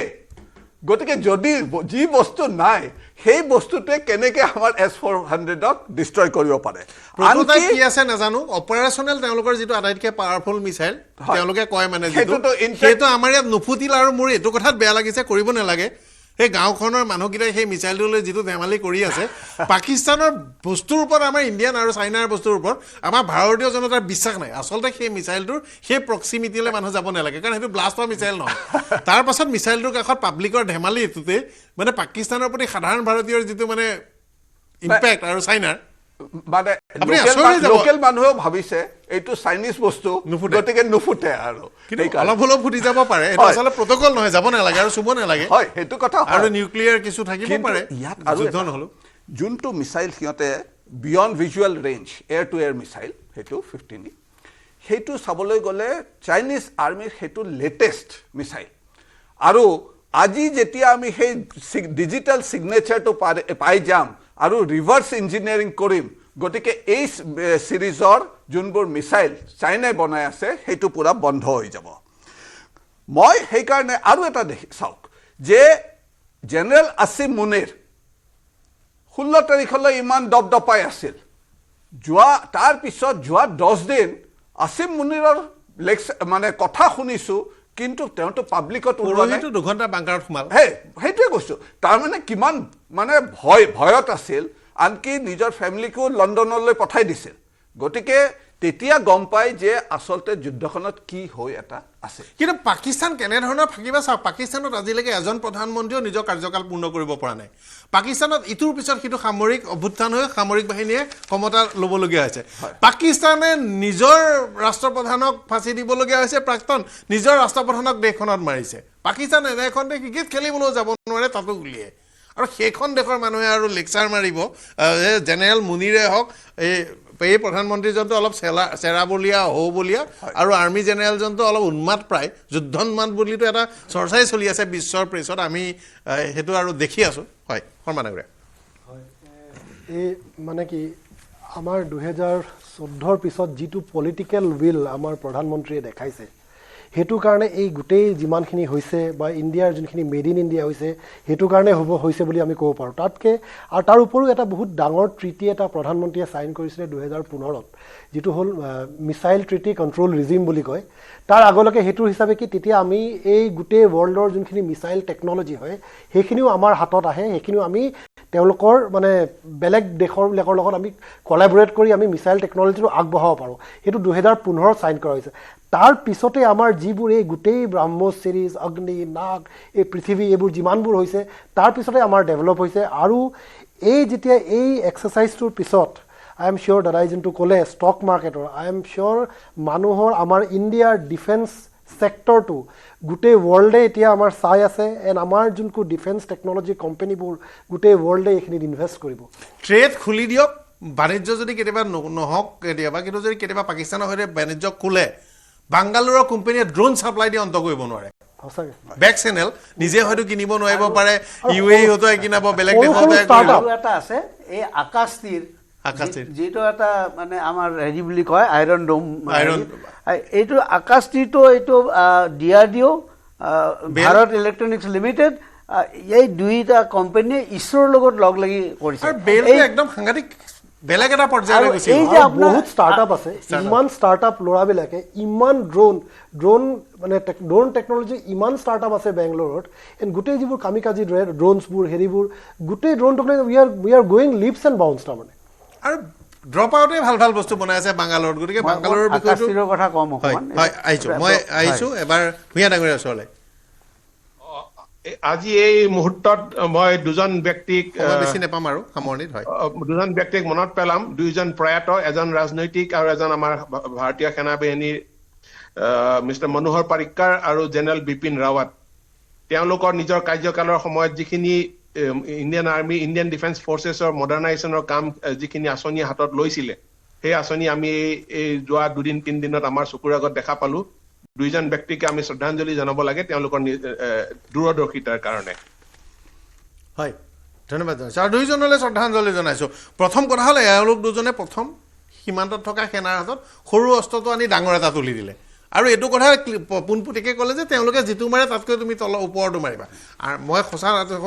ষ্ট্ৰেটেজিক কথা নাজানো কিন্তু আমাক আৰু বাহিৰত মানুহে কয় যে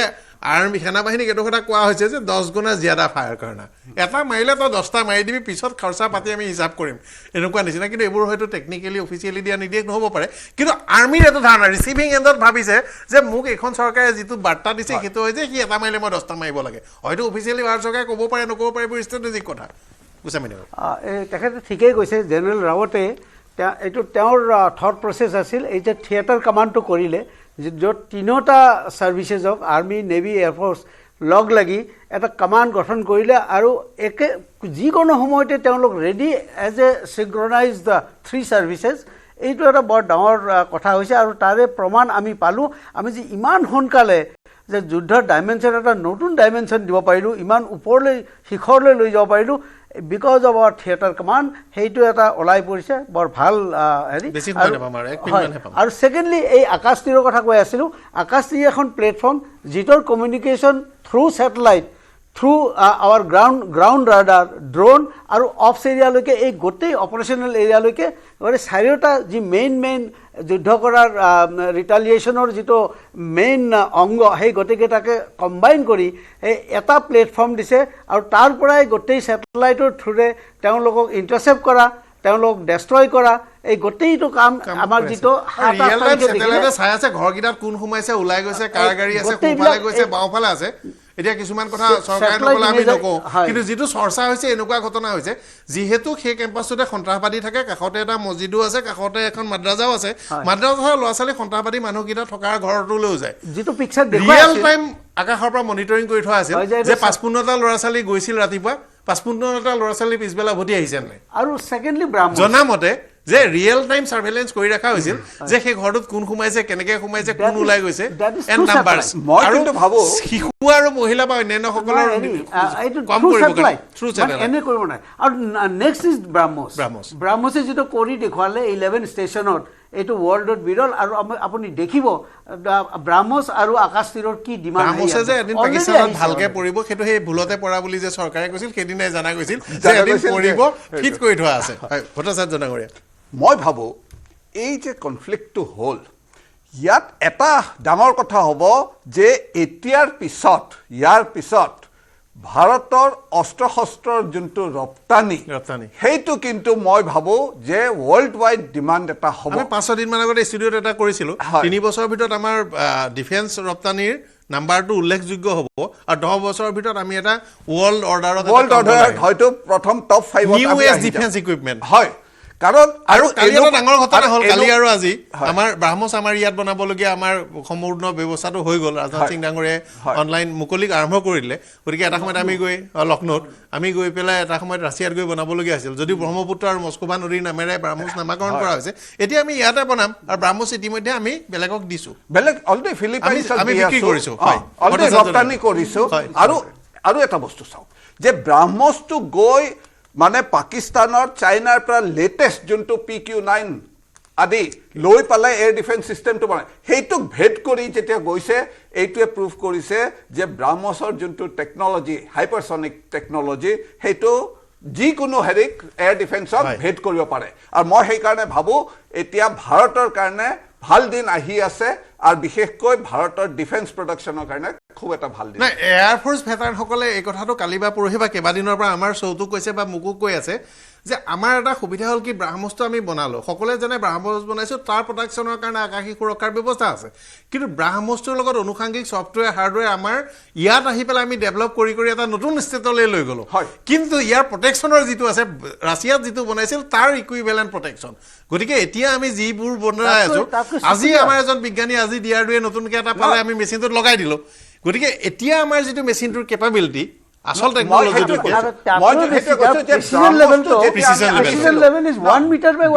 মই সুধিছিলোঁ যে এই চাইনাৰ এইটোনো কিয় ফেইল হ'ল তেওঁলোকে ক'লে এটা সমস্যা হ'ল চাইনাই যেতিয়া ব্ৰাহ্মছৰ পুৰণা ফৰ্মুলাটো চাই তাৰ কাউণ্টাৰ বনাইছিল আমি যে ডেইলি আপডেট কৰি নতুন মই সেইকাৰণে কওঁ যে ভাৰতীয় যোনটো যোগাৰ ব্ৰাহ্মছটো আহিছিল যে ছাৰ্ফেচ টু ছাৰ্ফেচ মিছাইল আমি এয়াৰৰ লগত সংলগ্ন কৰিলোঁ আমি নেভেল ভাৰ্চনো কৰি দিলোঁ আৰু এটা ঘটনা ক'ব লাগিব আমি সকলো ফ'ৰ্চৰ লগতে আজি প্ৰধানমন্ত্ৰীও কৈছে BSFে আমি ট্ৰেক কৰিছোঁ BSFে চিনক্ৰনাইজ মানে একদম প্ৰিচাইজ এনেকুৱা ধৰণৰ এটেক কৰিছে সকলো ধৰণৰ ইমপ্লিমেণ্টেশ্যন ইত্যাদি BSFে ভাল কাম কৰিছে আৰু বহুত দিনৰ পিছত মিগৰ 21 যোৱাৰ পাছত আমি 29 কাহিনী শুনা নাছিলোঁ বহুত দিনৰ পিছত দেখিলোঁ অপাৰেশ্যনেল কথা একদম আমাৰ ৱাৰশ্বিপত MiG-29ৰ ডাঙৰ ফ্লিট লৈ সাজু কৰি ৰাখি কৰাচী আৰু সেই চি ৰুটটো চেক কৰি ৰাখিছিল এইটো এটা সাংঘাতিক ষ্ট্ৰেটেজিক ব্ৰিলিয়েঞ্চ হৈছে হয় সামৰিম শেষ বক্তব্য আৰু ব্ৰহ্মছৰ লগতো হেৰি আমাৰ কৰোণাৰ সময়ত দাদাই যোনটো কৈছে মনোহৰ পাৰিকৰ কথা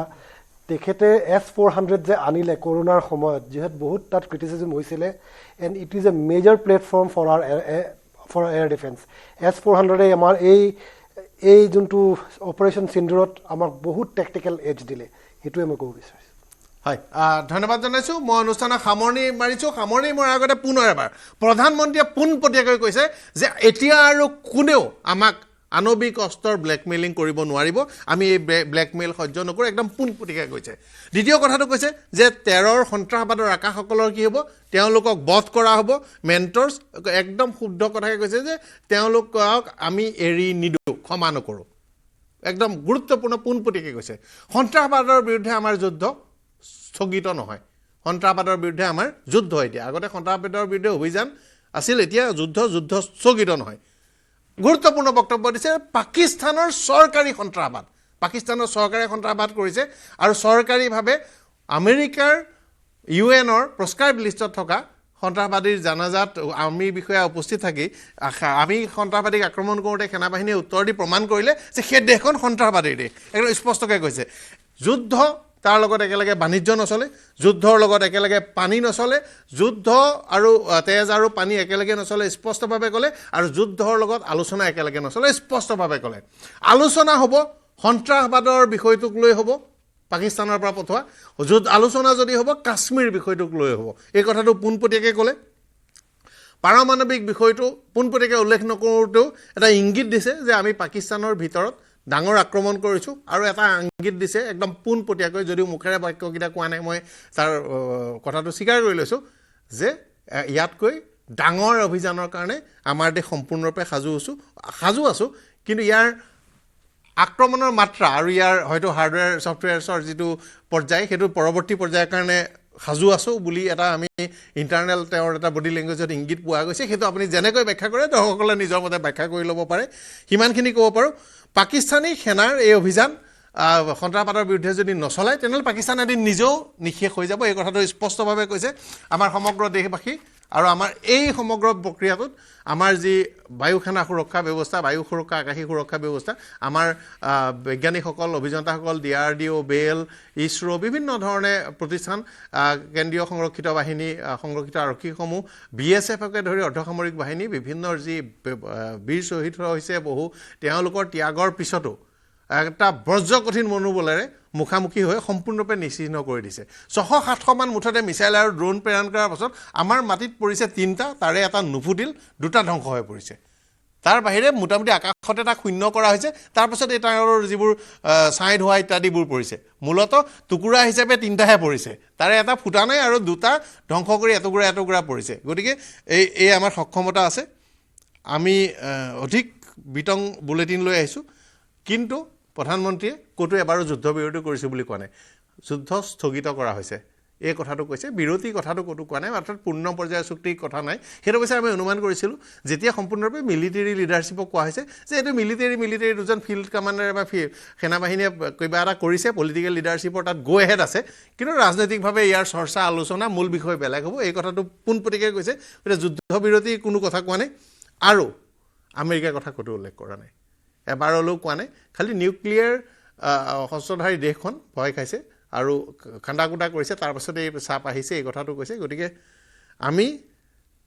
সন্ত্ৰাসবাদৰ বিৰুদ্ধে অভিযান অব্যাহত থাকিম আৰু দেশবাসী একগোট হৈ থাকিম। এই মুহূৰ্তত আমি সকলো দেশবাসীয়ে যিসকলে প্ৰাণত্যাগ কৰিলে, আমাৰ শ্বহীদসকল, সকলোৰে আত্মাৰ প্ৰতি সদগতিৰ বাবে প্ৰাৰ্থনা জনাইছোঁ।